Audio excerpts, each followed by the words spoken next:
right. Well, good morning, everyone. It's nice to see so many people here and so many people joining us on Zoom. I'm Ann Kinseth. I'm the Director of Education here at the Meadows Museum. Before I turn the podium over, I do want to thank Jodi Campbell for a really wonderful lecture series and for being a real pleasure to work with. So,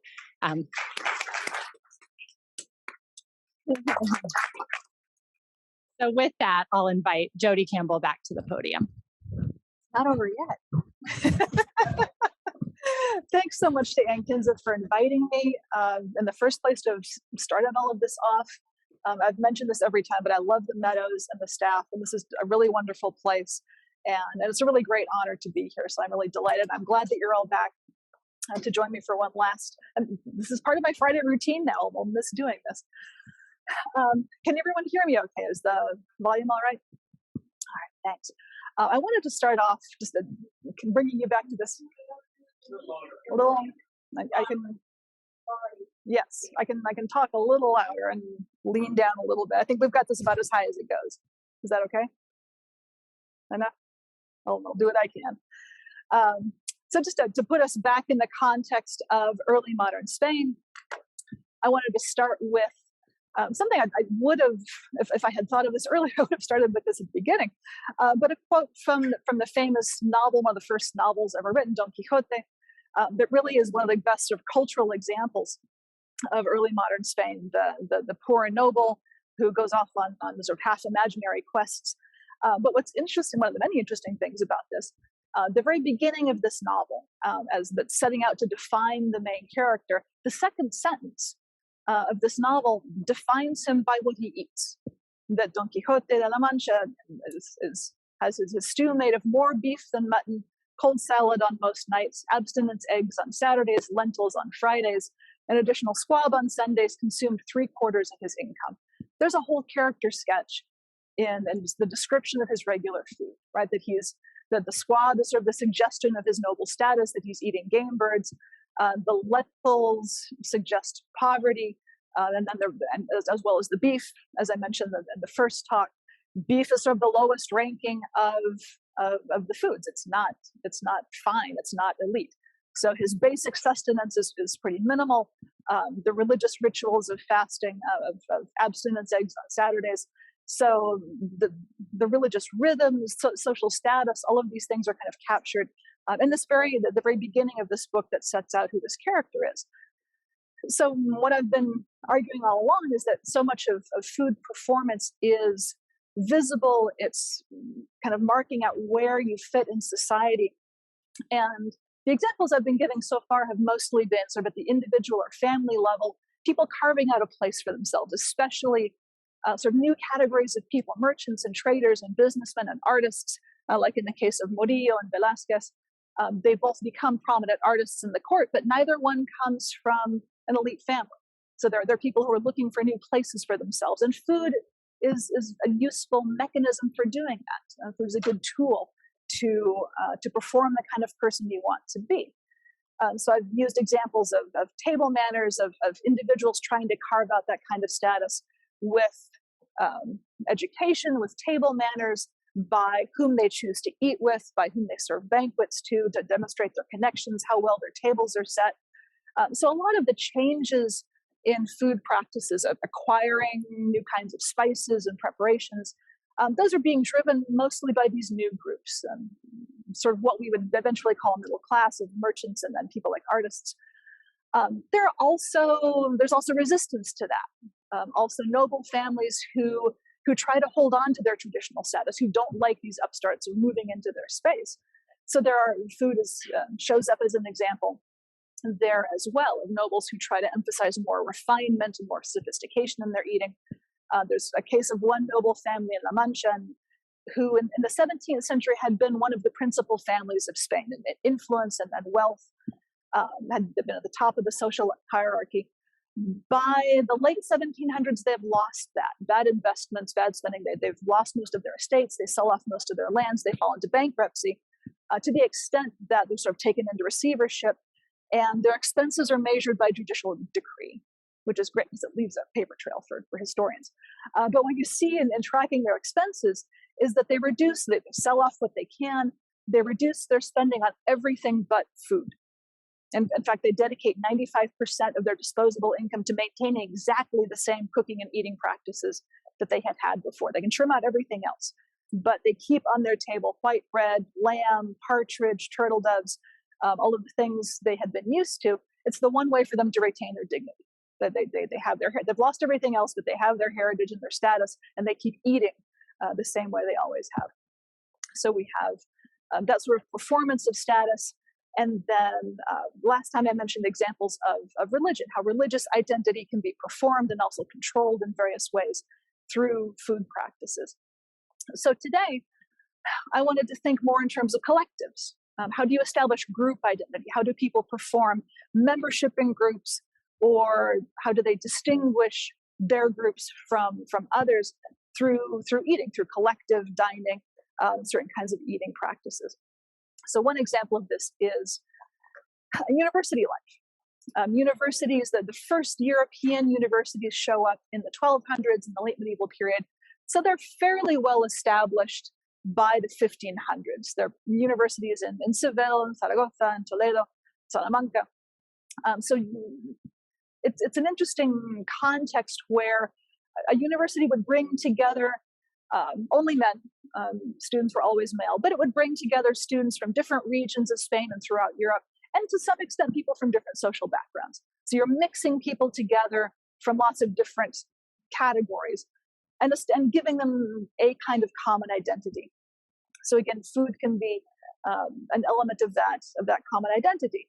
And there's a curious kind of disconnect between what the documentation suggests and what literary things describe. There are lots of descriptions of students in early modern literature, and they're always starving, right? They're always poor, they're hungry, they're desperate, with their crust of bread and their rind of cheese.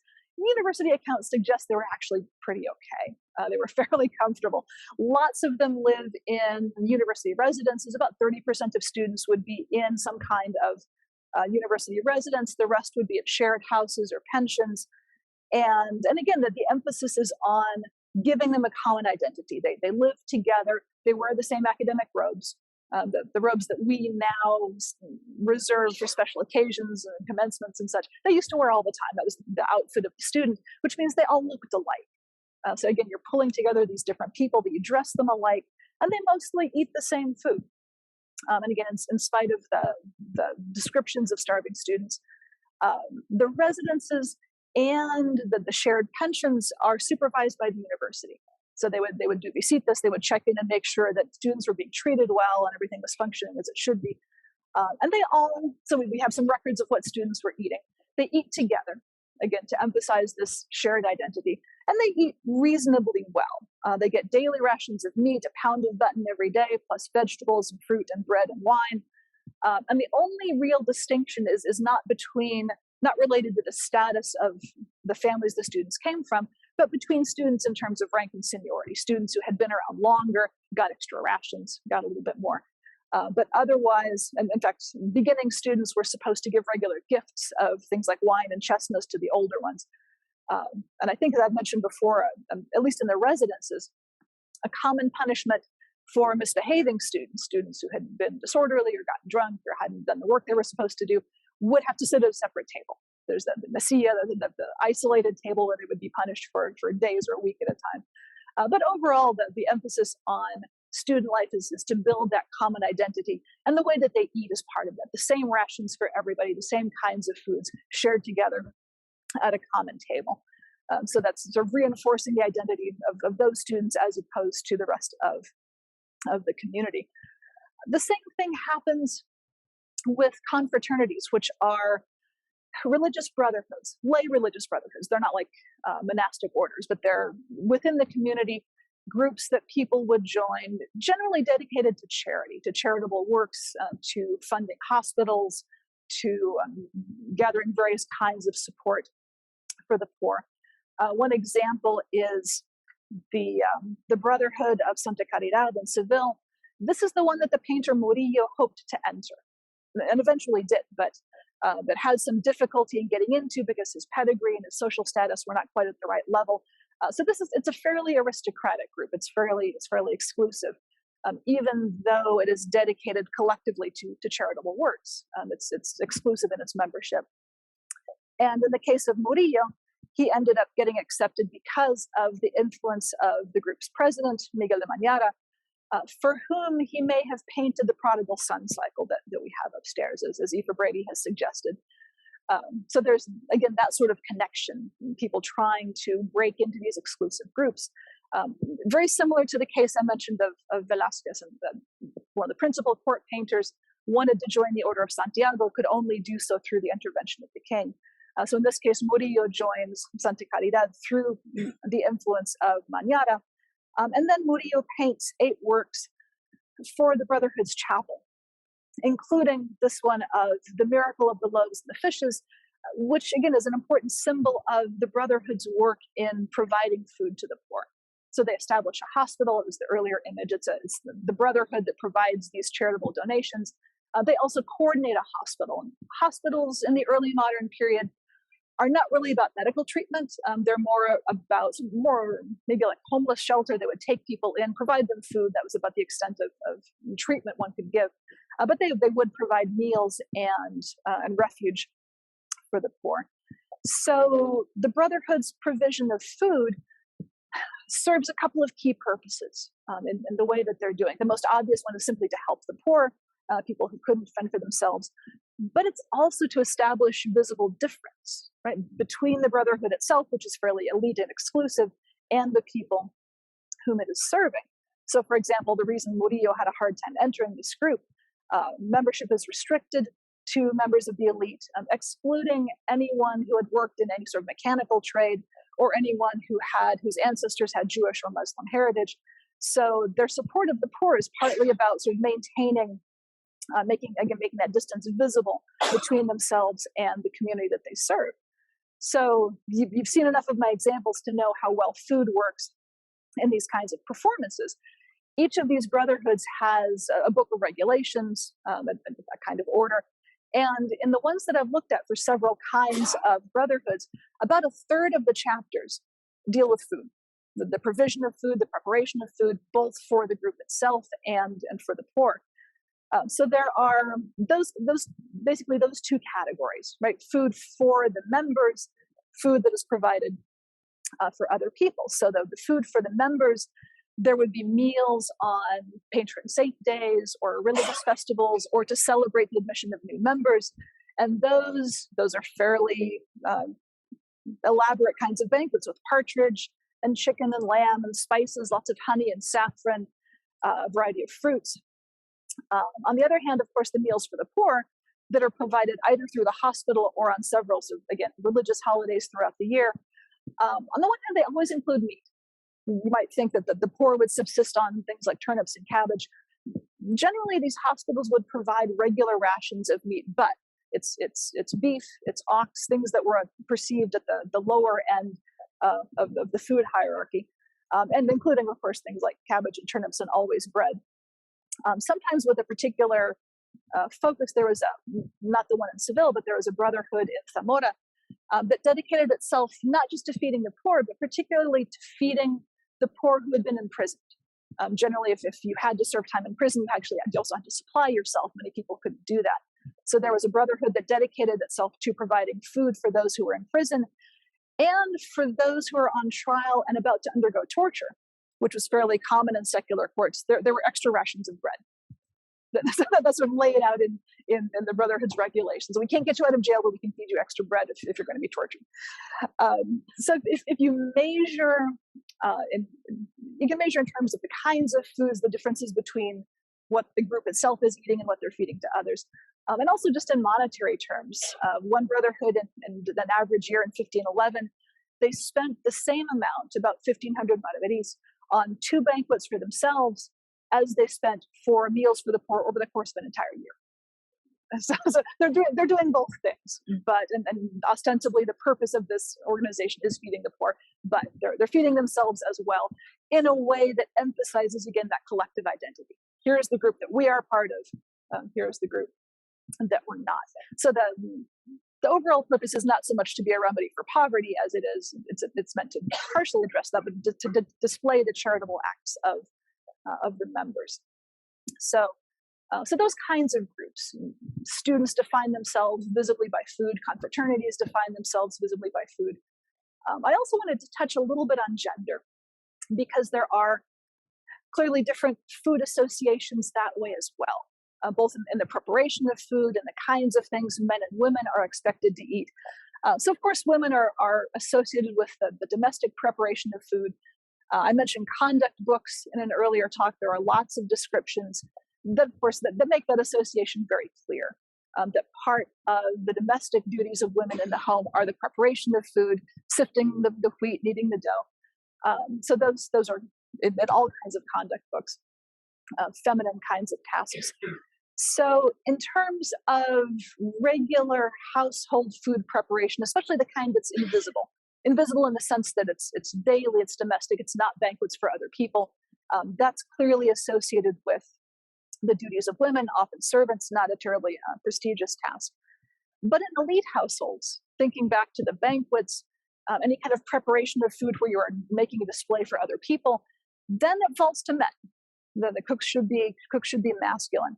And in fact, the same Antonio de Guevara, who writes this description of women preparing the cooking pots, describes also that lords would take more pride in having a talented cook serving their household, and he uses the masculine cocinero, than they would in having a brave knight defending their fortress. It's the same kind of, you want someone defending your kitchen as well as you want someone defending your household. And in fact, there's so cooks in elite households and cooks for any kind of public banquet, public sharing of food were expected to be men. There's a wonderful sort of collective study of the city councilmen of Madrid in the 1500s, and they had an average household of about 9 people per household, with about 4 servants for those 9 people, and their cooks, every single one of them is male. So at that sort of level of that level, city councilman and above, your cook was expected to be male, because the presentation of food is part of your sort of public negotiation of identity. In fact, looking at those kinds of households or even public positions, the only position I could find that had a female cook was the position of the cook to the prisoners in the court jail in Madrid in the 1650s, which again is not exactly a prestigious kind of position. So when you have cooks identified in elite households, they're generally expected to be men, but in ordinary households, private domestic cooking is done by women. And that division shows up in cookbooks. There are lots of early modern recipe collections of various kinds that start to be published in the 1400s, especially in the 1500s. And all of the published ones are written by men. So again, it sort of corresponds to, these are cooks in elite households and in the palaces. Martinez Montiño is the one on the left that is one of the court cooks in the Habsburg court. And notice that all of them, these are 3 different authors, but 3 of the best known recipe collections. They're all entitled The Art of Cooking. And different kinds of subtitles, different variations on this, but all of them see cooking as an art. And all of them emphasize, they have individual authors that are recognized by name. In fact, they emphasize authorship, and that they all talk about, this is my collection of recipes. In fact, one of them, Montiño's, starts off, part of the introduction includes, all of these recipes are mine, and none have I copied from anyone else, and many of them are my own invention. It's mine, all the way through these. That individuality is always masculine. So these are individually guided collections with names attached to them, published, copied fairly widely. And backing up a little bit chronologically, but there's a 14th century French chef that I like as an example. He served Kings Charles V and VI of France, but he became so well known for his service as a cook that he was rewarded with a title of nobility. He had not been noble, but he accesses nobility because of his reputation as a cook. And so this is an image from his tomb, but he's given a coat of arms that includes the 3 cooking pots that are in the center of his crest there. So it's possible to to work your way into the nobility through your abilities as a cook for men. So the published collections are generally men. That emphasis on individual authorship is generally men. There are lots of, since in a numerical sense, I guess most of the cooking is being done by women, there are lots of women's recipe books, but they're not published. They're handwritten. They do not have single authors. This is one that's simply known as the Manual de Mujeres, the Woman's Manual. It's a manual, it's not an art. That the individual male published ones are art. The collective female unpublished ones are manuals. They don't have single authors. They often are written in different hands. So they're collective. They're passed on sort of by tradition. And they're never published. There are no recipe collections printed by women until after 1800. And yet women are doing most of the cooking. So the actual practice of cooking is probably handed down. It's orally. There are several of these kinds of written collections, but again, they're all manuscript. And they're broader, where the men's recipe collections are preparation of particular kinds of food. The women's are food and treatments of various kinds for household ailments, preparations for cleaning products, lots of tooth powders, lots of remedies for sore throats. They're all packaged together in the sense that the collective management of the household, all of those instructions are pulled together. And they include, most of them are recipes, but they're recipes for lots of things, recipes for food, recipes for cleansing products, recipes for medicines. They're all gathered together. And again, none of them have single authors. They're collected, they're passed down in more informal kinds of ways. Lots of perfumes as well are parts of this. So men and women both involved in the preparation of food, but in very different ways and represented in very different ways. So there, you see this in cooks, you see it in the recipe books. And another example of where you see an emphasis on gender is with sugar and sweet things. I mentioned sugar earlier, that these sweetness becomes associated with femininity. So if you look at the early modern conduct books that I mentioned that talk about improper behavior for various kinds of people, the same vocabulary is used for sweet thing. For sugar is for women, right? That should be pleasing and sweet and gentle. All of those characteristics tend to get pulled together. Women should behave sweetly and gently. And in fact, women are thought to have a particular affinity for sweet things, to be drawn towards sweet things. And moving into the 18th century with the Enlightenment, philosophers like Rousseau argued, and lots of Enlightenment philosophers collectively argued for natural fundamental differences between men and women on kind of scientific principles, that men and women are by nature different, have different purposes and different rights. And Rousseau in particular wrote that sugar was a symbol of the innocence and simplicity and sweetness of femininity and childhood. That those things that sort of innocence and need for protection was inherent to children and women, which is something coming again from the Meadows collection that you see very well in the portrait of Maria Teresa del Castillo, who combines all of these things, right? So the innocence, childhood, femininity, and the rosquilla that she carries, the symbol of sweetness. So all of these things are closely bound to each other and are different from the masculine. That male children presumably grow out of this innocence. Women do not. Women maintain the sort of innocence and sweetness and gentleness of childhood.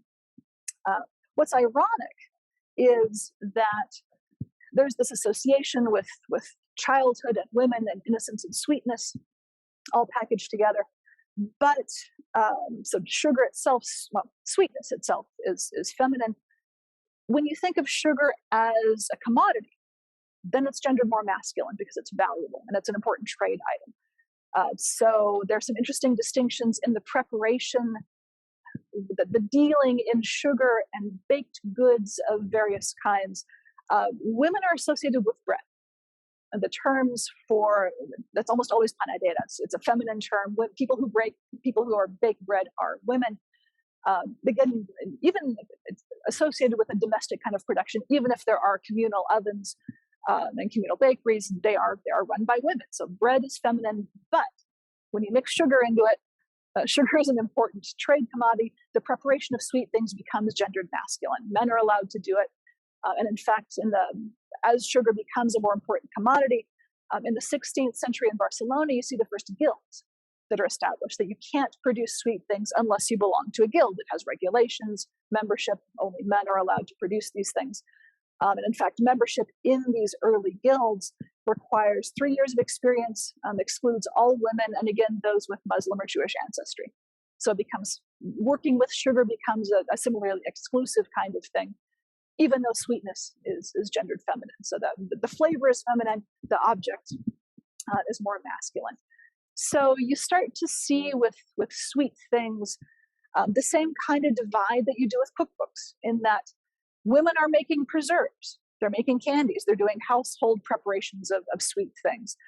Anything you would make at home is done by women, but anything that is made for sale, confectioners, people who are establishing shops, those become organized by guilds, and those are masculine territory.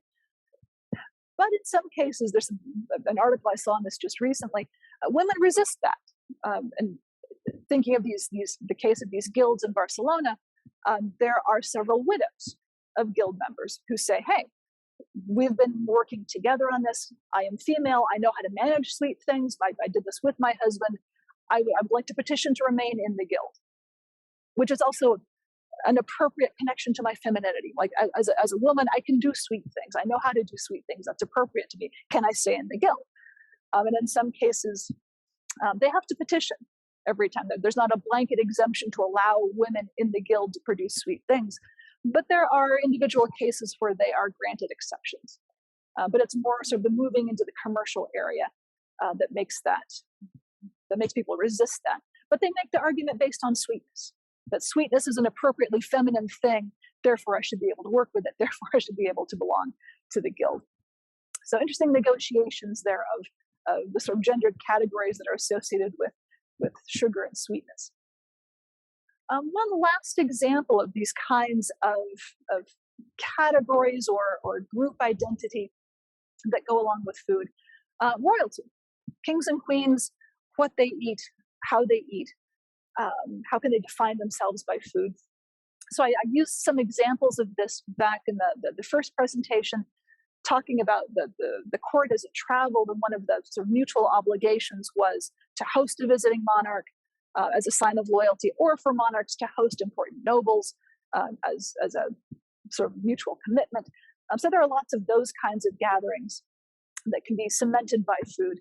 But there's also the element of royal etiquette and the sort of the performance of royal eating as an interesting thing. And in general, I've been arguing, I think, with food customs, Spain is not terribly unusual. And there are general patterns to early modern Europe, and food and table manners, those things are pretty common.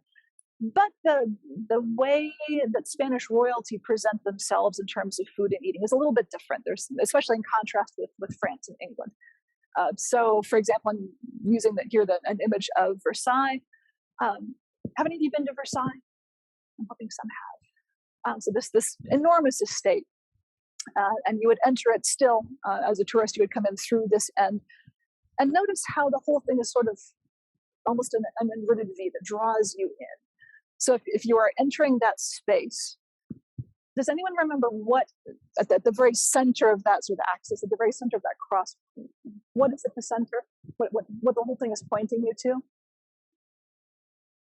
It's Louis's bedroom.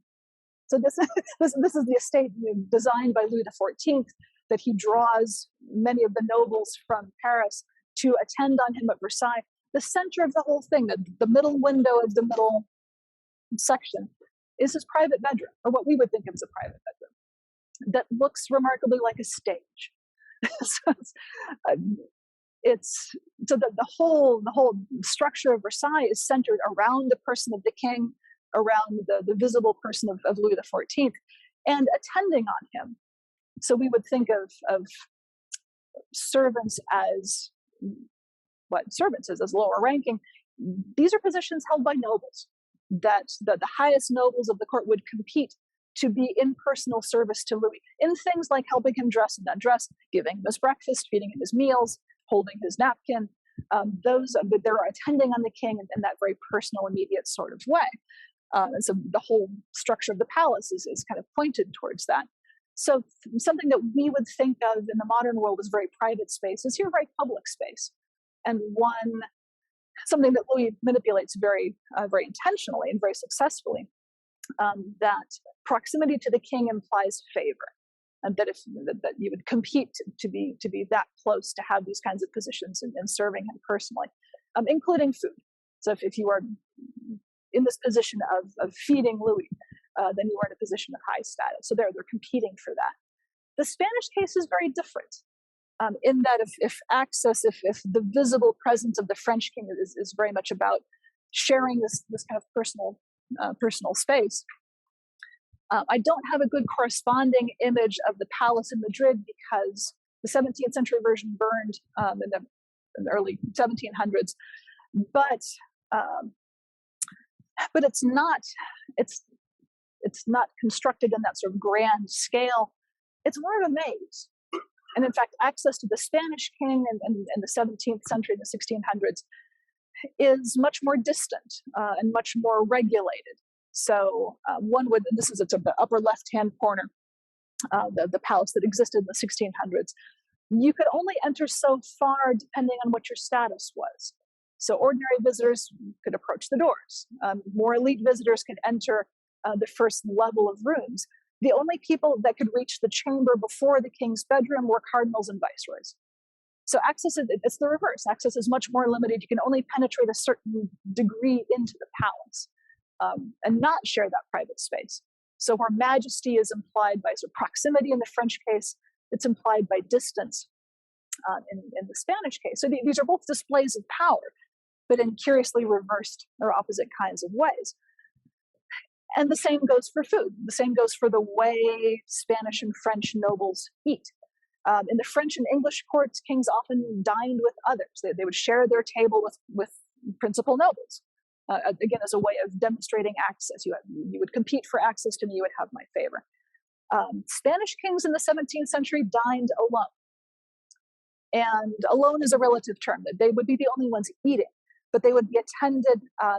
Court records from the 1620s and the early years of the reign of Philip IV show that there are 47 gentlemen and 10 valets whose job centered on waiting on the royal table. So alone, again, is a very relative thing, but it's a performance. No one else joins the king in eating, but he was attended by large numbers of people. Not even the family. The queen had a separate table and economically a separate household, including her own cook and her own kitchen accounts. But that meal is still meant to be observed in a public, audience-centered kind of way. In fact, even in the 17th century, it was customary to accept in the palace an audience. Once a week, there's a regular, visible eating days. I'm not sure quite what to call them. But that people of certain status were allowed to gather behind a kind of railing and watch the king eat. And so it's a very theatrical kind of thing. And it's very choreographed. There are extensive descriptions. These are the etiquetas, the sort of rules, regulations for the household. Again, many of them are about food. So there are examples on the left, ordinary public meals or solemn public meals on Easter, particular events. So there are different sets of regulations for each kind of meal that the king might have, whether it was visible or not.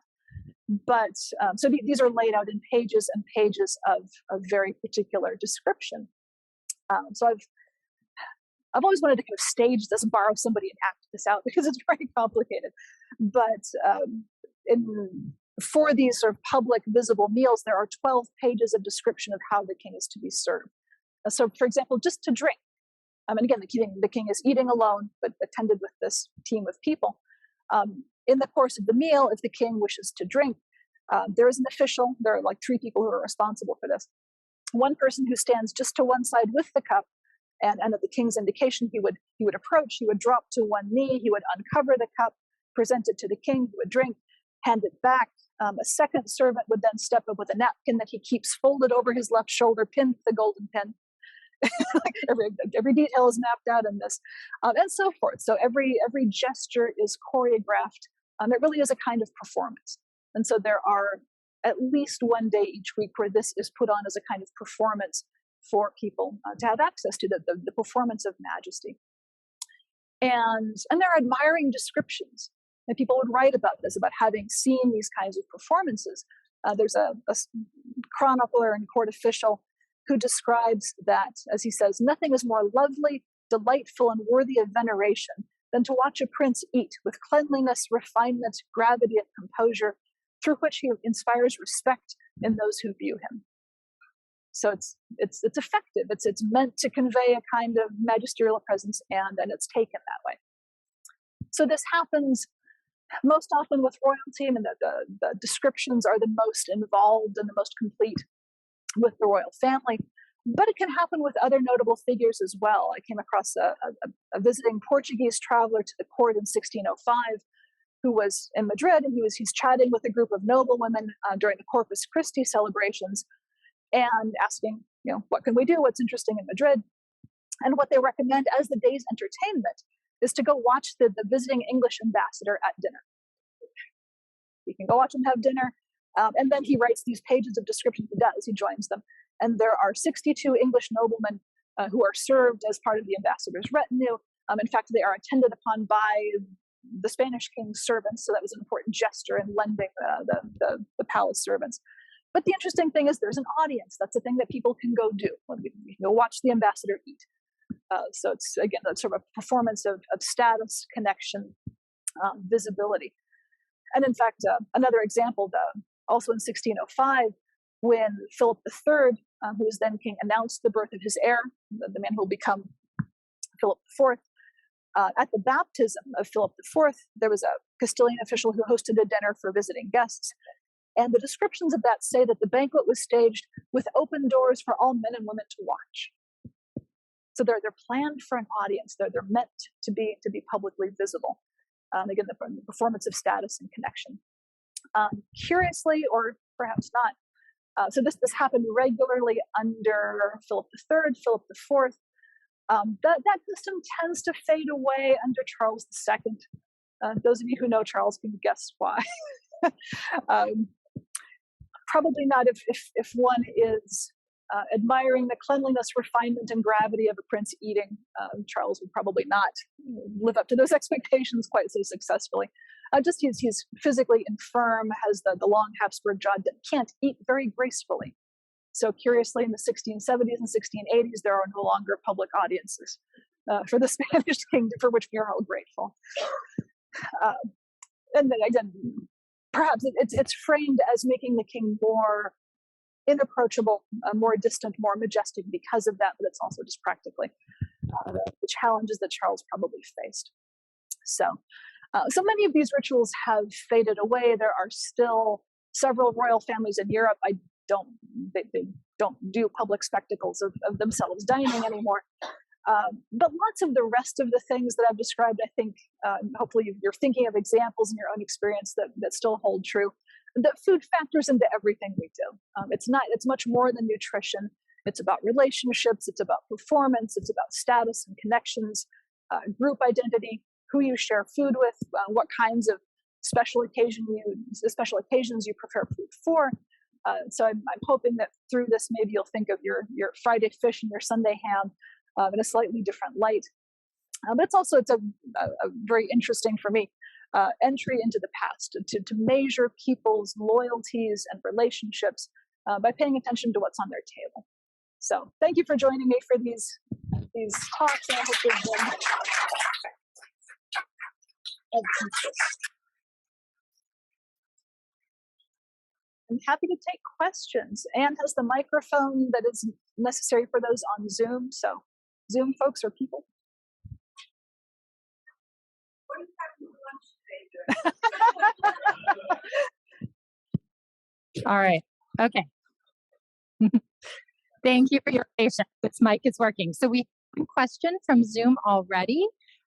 The question is, do you know when the first cookbook published by a woman in Spain took place? 1800. I don't know the exact year, but I know that there are none that are printed. Again, there are lots of manuscript ones, but none that are published until the 1800s. So for the early modern period, there aren't. It's not. And again, women are doing most of the cooking, but the public expression of that in cookbooks doesn't happen. A wonderful book by Marcy Norton that analyzes how Spaniards adopt chocolate. Of all of the things that are new from the Americas, most of them take a long time. Corn takes a long time to adopt. Tomatoes, people are very suspicious of. Potatoes. So most of those are adopted very slowly and usually first for animals. That both potatoes and corn are fed to animals before they're adopted by people. But chocolate is the one thing that they pounce on fast. And people catch on, partly because it's good, partly because it was associated with Aztec nobles. So they culturally, they read it as, this is a thing that elites do. We will adopt that and then establish ourselves as elites. So it's adopted very quickly and often through convents and monasteries. But the people who learned best how to prepare chocolate in Europe were monks and nuns. So it's brought on fairly quickly, and then there are lots of debates about how to fit it into the food categories that people know. Like there's a whole theological debate about whether it can be eaten during Lent, because it's a new thing. They don't know what slot to fit it into. But it's adopted very quickly. It's adopted with a lot of kind of elite connotations. It's served in fancy silver cups. It's often served for guests in elegant kinds of settings. So it's but of all of the new things in the Americas, that's the one that's adopted most quickly and most successfully, I think. Ooh, that's a good question. I don't know at what point that gets sort of established in the commercial way that it is now. Pork, for sure, was always the sort of universal, especially because of its significance in not being Jewish or Muslim, and so it's very much embraced by Spanish Catholics. So I would think that just pork in general is always central. The particular preparation of jamón ibérico, probably a later development, but in terms of, both the breed of pig and the being fed on acorns and all of that, I think that's probably a little bit more specialized. But pork in general is always central.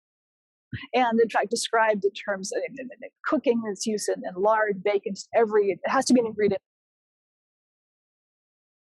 Sure, having a microphone issue right now. So if you wouldn't mind asking your questions, Jodi, would you be able to put Sure. questions to those on Zoom? Sure. Alex?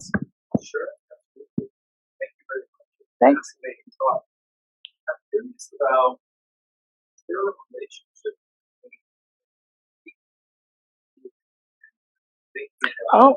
getting sick after feasts. There are reports about what happens or what remedies they take to fish and anything like that. Lots. Yeah. So the question is if there's a relationship between eating and healing.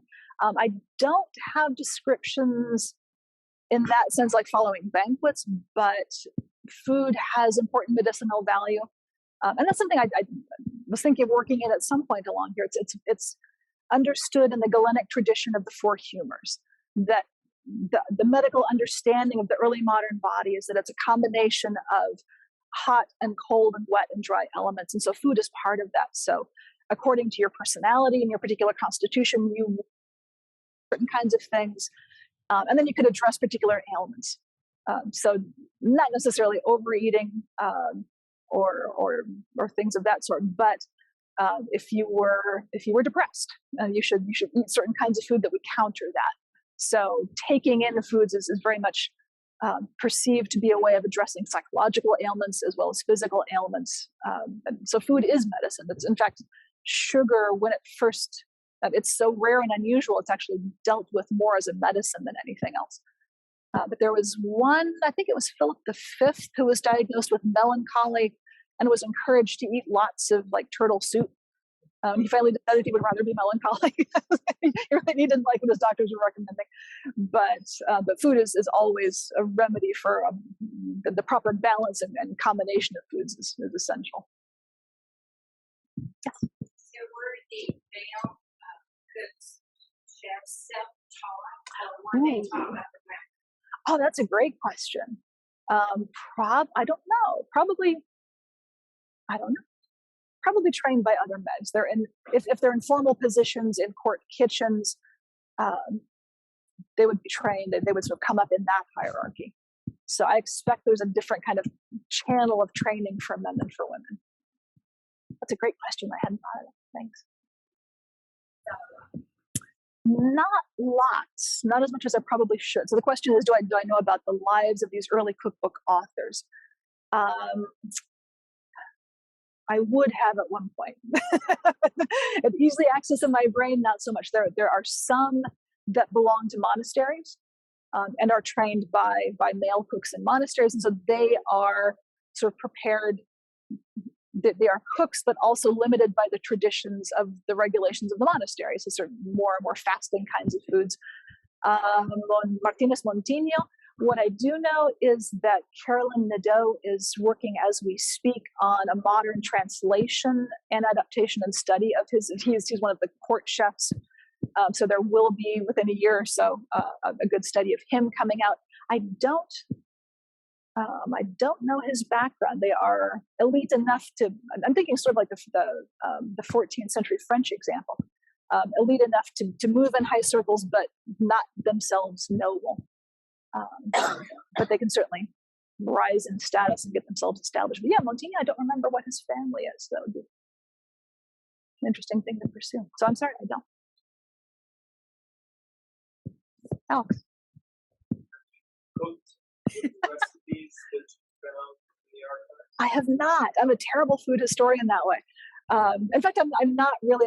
I'm interested as a historian. I think of myself. I'm interested in people and relationships and how people understood themselves and their place in society. So I've used food as a mechanism to understand that. Real food historians cook and then experiment. I have not. I have a whole list of things that I want to try, like the manjar blanco, the sort of cold chicken paste, just to see what that's like and why people were so excited about it.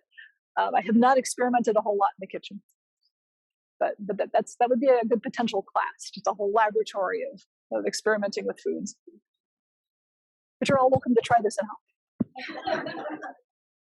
Well, thank you so much for all your Thank you.